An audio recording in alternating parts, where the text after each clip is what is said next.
Shadow Minister Richard Fuller. Thank you very much indeed, Madam Deputy Speaker. And can I join the thanks to the Chair of the Treasury Select Committee and her committee for her report on the Office for Value for Money. Given the increasing pressures on public expenditure since the budget, this report is timely.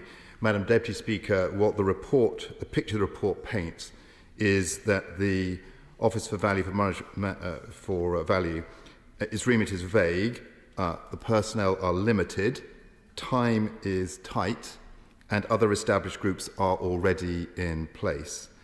And therefore, there's a concern that its efforts may be dissipated. It's clear it can't do everything. So does the Chair of the Select Committee agree with me, and the Chief Secretary of the Treasury is here today? I understand that the Chair of the Office was clear there were a few areas that he would be looking at. Does she agree with me that it would be valuable for the Chief Secretary to make clear and public what those areas of investigation are so that we can more clearly monitor where their impact can be felt?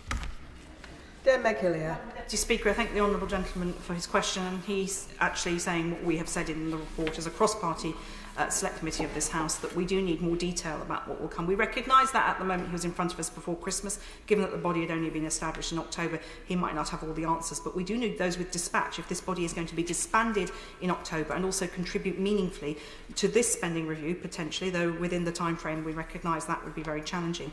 But to lay down, if it's going to lay down markers for genuine value for money and better spending by government in the long term, we need precision about what's had, and we've asked the Treasury for that, and hopefully it will respond to us in quick time.